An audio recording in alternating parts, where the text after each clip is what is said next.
નમસ્કાર દર્શક મિત્રો, જીએસટીવીમાં આપનું સ્વાગત છે. હું છું ભદ્રેશ. આપ જોઈ રહ્યા છો લક્ષવેધ કાર્યક્રમ. લક્ષવેધ કાર્યક્રમમાં આજે વાત કરી રહ્યા છે. આમ તો આવતીકાલે જ્યારે 1 ફેબ્રુઆરી બજેટનો દિવસ છે, સરકાર દ્વારા બજેટ રજૂ કરવામાં આવશે, નાણામંત્રી બજેટ રજૂ કરશે. બજેટ સત્રની આથી શરૂઆત પણ કરવામાં આવી છે, પરંતુ આજે જે આર્થિક સર્વેક્ષણ રજૂ કરવામાં આવ્યું છે તેની પર ચર્ચા કરી રહ્યા છે.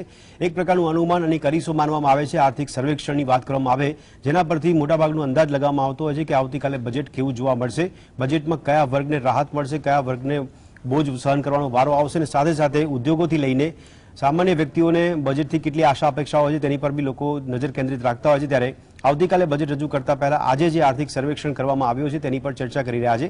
મારી સાથે ચર્ચામાં જોડાયા છે હેમંતભાઈ શાહ કે જેઓ અર્થશાસ્ત્રી છે, અને સેબેસ્ટિયન મોરિસ જોડાયા છે કે જેઓ પણ અર્થશાસ્ત્રી છે. આ બંનેનું ચર્ચામાં સ્વાગત છે. હેમંતભાઈ, સૌથી પહેલા આપને પૂછવા માંગુ છું, આર્થિક સર્વેક્ષણની જ્યારે વાત કરવામાં આવે તો એક સીધો સવાલ પહેલો એ થાય છે હેમંતભાઈ, જીડીપીને લઈને આ વિરોધાભાસ કેમ જોવા મળી રહ્યો છે? હેમંતભાઈ, ચાલુ જે નાણાકીય વર્ષ છે તેમાં 7%નો આપણને જીડીપી જોવા મળે છે, અને બજેટ માટે 2023-24ના નાણાકીય વર્ષ માટે આર્થિક સર્વેક્ષણમાં 6.5% અંદાજવામાં આવ્યો છે. આ વિરોધાભાસ શા માટે જોવા મળી રહ્યો છે, શું લાગે છે? ચાલુ વર્ષનો જે જીડીપી નો ગ્રોથ રેટ છે 7%નો અંદાજવામાં આવ્યો છે, અને હવે જે અંદાજવામાં આવ્યો છે 6 થી 6.5% અને 6.8% સુધીનો અંદાજવામાં આવ્યો. એનો અર્થ એવો થાય છે કે આ વર્ષે જેટલો વિકાસ થવાની ધારણા છે એના કરતા આવતે વર્ષે વિકાસ ઓછો થશે. એક વાત બીજી પણ ધ્યાનમાં લેવા જેવી છે કે ગયા વર્ષનો જે વિકાસનો દર છે તે 8.7%નો છે, અને હવે એ 7%નો થવાની ધારણા મૂકી છે ચાલુ વર્ષ માટે. બિલકુલ. પણ આપણે 8.7%થી પણ હરખાઈ જવાની જરૂર નથી. એનું કારણ એ છે કે એનું આગલું વર્ષ જે હતું એ કોરોનાનું વર્ષ હતું, અને એમાં તો 6.6%નો ઘટાડો થયો, એટલે નેગેટિવ ગ્રોથ રેટ હતો, અને એમાંથી પછી 8.7% આવ્યા. એટલે ખરેખર તો આપણે 1-2% જેટલો જ વિકાસ કરેલો, એનાથી વધારે વિકાસ કર્યો નહોતો. પછી જે થયો તે 7% જેટલો થયો, અને હવે એમ કહેવામાં આવે છે કે 6.8% જેટલો વિકાસનો દર રહેવાની ધારણા છે. બિલકુલ. એનો અર્થ એવો થાય છે કે આપણે એક જે મહત્વની વાત કરી હતી આપણે 2019માં કે આપણે $5 ટ્રિલિયન ઇકોનોમી થવા, તો આ $5 ટ્રિલિયન ઇકોનોમી થવાની કોઈ સંભાવના દેખાતી નથી. એનું કારણ એ છે કે 2024માં આપણે 5 વર્ષમાં જ $5 ટ્રિલિયન સુધી પહોંચવું હતું. બિલકુલ. પણ અત્યારે આપણે $3 ટ્રિલિયન ની આસપાસ છીએ. એટલે જો 6.5%ના દરે પણ વિકાસ થાય, બરાબર, તો આપણે વધુમાં વધુ એટલે 3.25 કે 3.30 સુધી વધુમાં વધુ બિલકુલ તો કોઈ સવાલ જ ઉભો થતો નથી. આ એક વાત. અને બીજી અગત્યની વાત એ છે કે ઓછો વિકાસ દર અંદાજી રહ્યા છીએ, તો એના બે કારણ. એક કારણ એ છે કે દેશની અંદર ડિમાન્ડ ઉભી નથી થઈ રહી, બરાબર છે, માર્કેટમાં. અને બીજો આપણને ડર એવો લાગે છે દુનિયામાં મંદી આવશે આપણી નિકાસ ઘટશે તો આપણું ઉત્પાદન ઘટશે, અને ઉત્પાદન ઘટશે તો વિકાસનો દર નીચો જશે. બરાબર છે. એટલે આ એક મહત્વની બાબત છે. અને બીજો એક અગત્યનો મુદ્દો પણ જરા ધ્યાનમાં લેવો જોઈએ, અને તે એ છે કે ચાલુ વર્ષે ઉદ્યોગોનો જે વિકાસનો દર છે, એટલે જેને આપણે મેન્યુફેક્ચરિંગ કહીએ, આપણે એમ કહીએ છીએ ને કે આપણે મેક ઇન ઇન્ડિયા કર્યું છે, તો એમાં જે આપણો ઉદ્યોગોનો વિકાસનો દર છે માત્ર 4.1% જેટલો અંદાજો છે ચાલુ વર્ષે. બરાબર. હવે આ જો ચાલુ વર્ષે જેટલો અંદાજો છે એટલો ને એટલો રહે તો આપણે 6.5 કે 6.8%ના વિકાસ દરને સિદ્ધ કરી શકીએ. બરાબર છે. નહીં તો નહીં કરી શકીએ. ઓકે. એટલે અગત્યનો મુદ્દો એ છે કે આપણે ઉદ્યોગોના ક્ષેત્રે, સેવાઓના ક્ષેત્રે અને ખેતીના ક્ષેત્રે, આ ત્રણેય ક્ષેત્રે આપણે વિકાસ કરવાનો થાય છે. બિલકુલ. ઝડપથી આપણે વિકાસ કરી શકતા નથી. એનું અગત્યનું કારણ એ છે કે બજારમાં ડિમાન્ડ નથી, બજારમાં જે ડિમાન્ડ છે તે ઓછી છે, એટલા માટે ખરીદી ના થાય તો ઉત્પાદન કેવી રીતે? બિલકુલ બિલકુલ. એટલે આ બાબત મને લાગે છે કે બહુ જ મહત્વની છે અને સરકારે બજેટમાં આના ઉપર વધારે ધ્યાન આપવાની જરૂર છે કે કેવી રીતે બજારમાં ડિમાન્ડ ઊભી કરવી. સાચી વાત છે. અને એ દેશના 80 કરોડ 90 કરોડ લોકો જો ડિમાન્ડ ઊભી કરશે ને, જી જી જી, કે જે ગરીબો છે, હા બિલકુલ, લોઅર મિડલ ક્લાસના છે, જી, એમની ડિમાન્ડ ઊભી થશે તો જ વિકાસ થશે, નહીં તો નહીં થાય. બિલકુલ બિલકુલ. આ વાત આપણે इकोनॉमिक सर्वे માંથી समझवानी. हाँ यस बिल्कुल. सेबेस्टियन जी, मेरा आवाज आपको आ रहा है? जी, आपसे पूछना चाहूंगा, जैसे आज इकोनॉमी का जो सर्वे किया गया है उसके आधार पर कल का बजट कैसा रहेगा आपके मुताबिक? और दूसरा सवाल भी आप सुन लीजिए, जैसे यूएस फेड जो इंटरेस्ट रेट है वो ज्यादा देखने को मिल रहे, तो आगे के समय में रुपये पे यानी भारतीय जो रुपया है उसके ऊपर दबाव कितना रहेगा? सेबेस्टियन जी. देखो, बजट क्या रहेगा वो मुझे ज्यादा बोल नहीं सकता, लेकिन इकोनॉमिक सर्वे क्या बता रहा है वो तो मैं जरूर बताऊंगा. कि ये जो फर्स्ट पॉइंट ये है कि इकोनॉमिक सर्वे फाइनली एडमिट कर रहा है कि हमारे ग्रोथ अभी 6.7% है 22-23. बिल्कुल.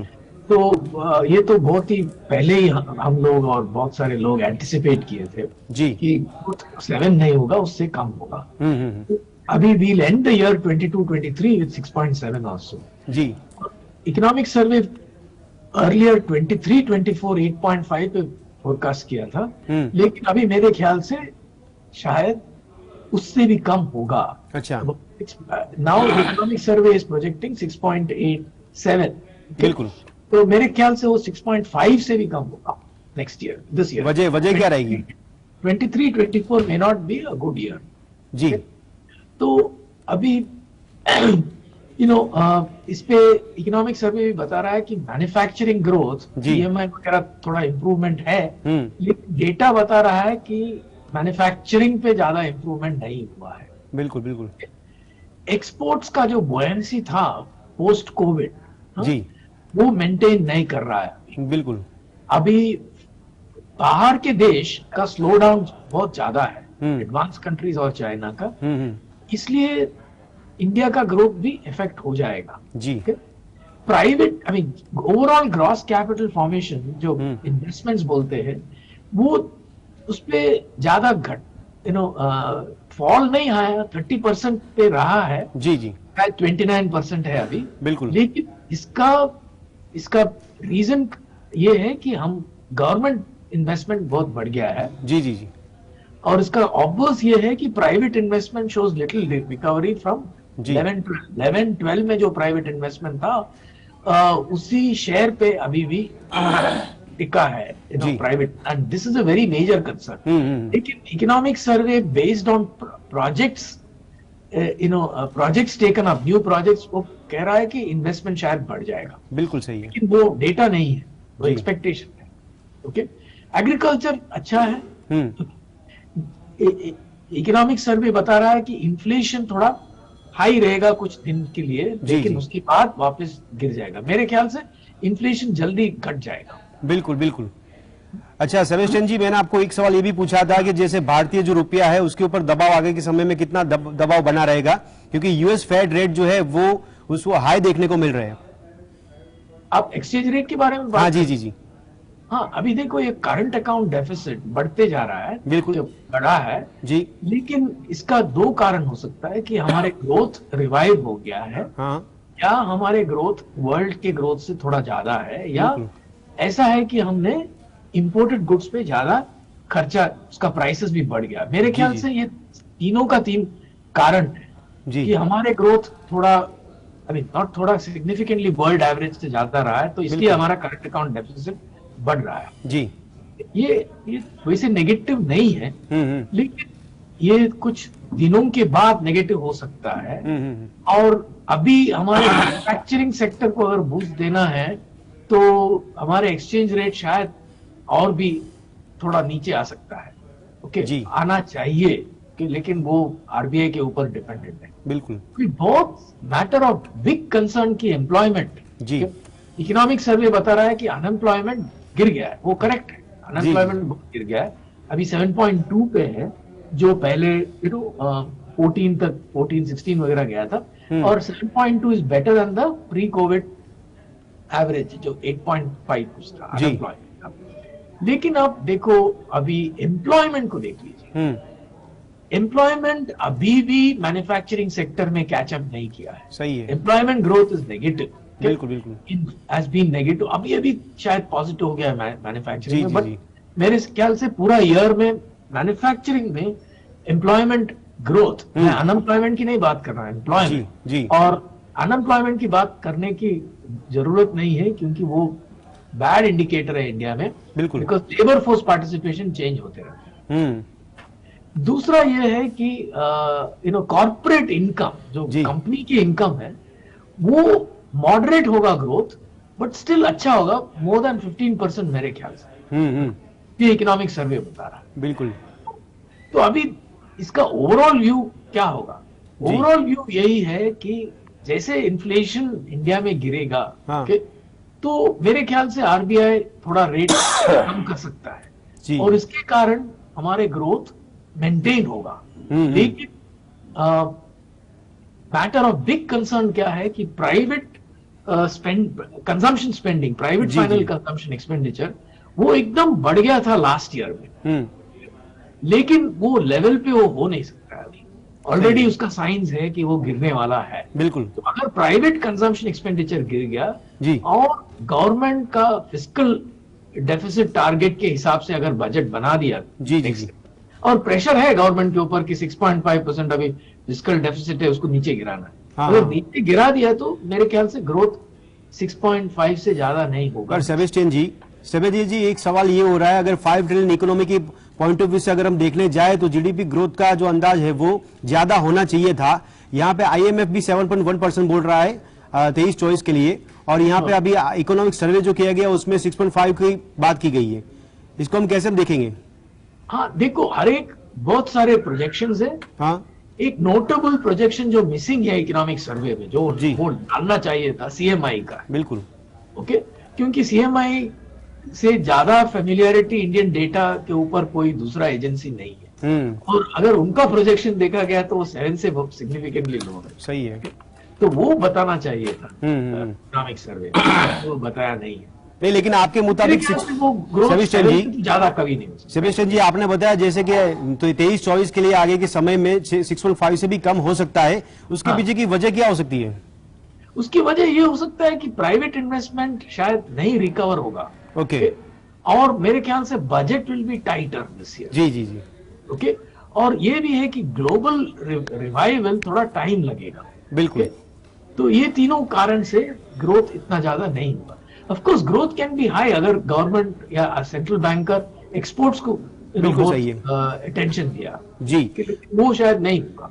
नहीं, पर इकोनॉमिक सर्वे के मुताबिक सेबेस्टियन जी ऐसा बताया जा रहा है कि जो कोविड का जो नुकसान हुआ था वो तो हमने भरपाई कर दिया ना, उस लेवल पे हम आ गए कि हमें नुकसान में से तो बाहर निकल गए, उस लेवल पे हम आ गए हैं, ऐसा बताया जा रहा है। मैं आपका जो कहा जरा आहिस्ते बताना, मैं मिस किया। हाँ जी। सवाल ये है कि इकोनॉमिक सर्वे के मुताबिक जो कोविड का नुकसान हुआ था वो तो हमने कवर कर लिया है। हाँ, वो रिकवर किया है, सब सेक्टर में नहीं। जैसे मैंने कहा, मैन्युफैक्चरिंग में रिकवर किया है in terms of value added, but not in terms of employ. Okay, हाँ, और रिकवर तो किया है, लेकिन उसका जो ट्रेंड लाइन है उस पर ओके, ट्रेंड लाइन का मतलब है कि हमारा normal long term growth rate आप देख लीजिए, अराउंड 6.5%। तो 6.5 आप 1920 से लगाया गया है, बिल्कुल, तो 3 साल की बात है, वो तो वो लेवल पे तो नहीं गया जी, लेकिन हम 1920 के एब्सोल्यूट लेवल से थोड़ा ऊपर गया है। ओके, ठीक है। हेमंत भाई, आपने अवाज है? જી હેમંત ભાઈ, સવાલ મારો એ છે કે ઘણા અર્થશાસ્ત્રીઓના પોઈન્ટ ઓફ વ્યૂથી એવું પણ કહેવાયું છે વર્તમાન સરકારમાં કે જીડીપીની ફોર્મ્યુલામાં ઘણો બદલાવ કરી નાખ્યો છે। હવે બીજો સવાલ એ થાય છે આ બદલાવની સામે તો ઓછો અંદાજવામાં કેમ આવી રહ્યો છે, 6.5 કેમ અંદાજવામાં આવી રહ્યો છે, સંકેત શું આપી રહી છે સરકાર ઇકોનોમિક સર્વેના આધાર પર? નહીં, સરકાર જે સંકેત આપે છે કે વિકાસનો દર નીચો રહેશે જી, એમાં કોઈ શંકાને સ્થાન નથી, અને એમાં માત્ર ભારતના જ કારણો જવાબદાર છે ઓકે, એવું પણ નથી। સરકારનો એવો અંદાજ છે કે નિકાસ જેટલા પ્રમાણમાં વધવી જોઈએ એટલા પ્રમાણમાં નહીં વધે. બરાબર છે. માટે ઉત્પાદન નહીં વધે, માટે નીચો રહેવાની સંભાવના. સરકાર રિયાલિટી સ્વીકારતી થઈ એવું લાગે છે આપને? બહુ સ્પષ્ટ બાબત તો એ જ દેખાય છે કે સરકારે વાસ્તવિકતા સ્વીકારી છે. બરાબર. અને ઇકોનોમિક સર્વેમાં બહુ મોટા મોટા આંકડા નથી આપ્યા. ઓકે. આમ જુઓ ને તમે, આજે વાસ્તવિકતાની વાત કરું છું એની વાત કરું છું. 2019-20 સરકારે એવું કીધેલું કે જીડીપી માં 12% નો વધારો થશે. ચોક્કસ. અને એટલે સરકારે બહુ ઊંચા મહેલો ચણવાનું થોડું ઓછું કર્યું હોય એવું લાગે છે. હા, યસ. અને બીજો એક જે ચિંતાનો મામલો ઇકોનોમિક સર્વે કહે છે એ છે કે આપણી જે વેપારમાં ખાધ છે, કરંટ એકાઉન્ટ ડેફિસિટ છે, જી જી જી, એ જીડીપી ના 4.4% જેટલી છે. હા, યસ. એ ઘણી છે અને હજુ એ વધવાની સંભાવના છે, આવું પણ એને લખેલું છે. બિલકુલ બિલકુલ. એટલે આપણે એનો અર્થ એવો થાય કે નિકાસ ઓછી થાય. જી. નિકાસની કમાણી ઓછી થાય. હા.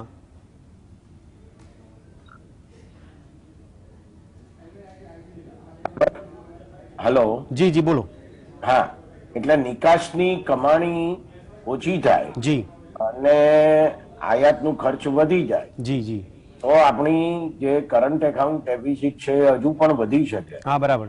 એટલે આપણે જે પેલો આત્મનિર્ભરતાનો જે આખું સૂત્ર અપનાવ્યું છે, જી જી, એમાં કોઈ સફળતા આપણને મળે એવી કોઈ શક્યતાઓ નથી. બિલકુલ. એનું એક કારણ એવું પણ છે કે આપણું જે વિદેશી અનામતનો જથ્થો છે, જી, એ અનામતનો જથ્થો પણ ડોલરનો જથ્થો ઘટી રહ્યો છે. 2021-22 એ 607 અબજ ડોલર હતો અને અત્યારે આ વર્ષે 563 અબજ ડોલર થયો. પણ હેમંતભાઈ, આ સર્વેમાં દાવો તો કરવામાં આવે છે કે વિદેશી મુદ્રા ભંડાણ આપણી પાસે ઇનફ છે, પૂરતા પ્રમાણમાં. એમાં હું ના નથી પડતો કે નથી. જી. આપણી આયાતના ખર્ચને આપણે લગભગ 10 મહિના સુધી પહોંચી વળી શકીએ એટલા ડોલર તો આપણી પાસે પડ્યા છે, એમાં કોઈ શંકાના સ્થાન નથી. જી. પણ સવાલ ઉભો એ થાય છે કે આ જે છે એ ઘટતા જાય તો આપણે ક્યાં આવીને ઉભા રહીએ. અને બીજું કે એ ઘટવા માંડે ત્યારે એ ઘટવાનું એક અગત્યનું કારણ શું છે કે રૂપિયાનું અવમૂલ્યન થાય. હા, બરાબર.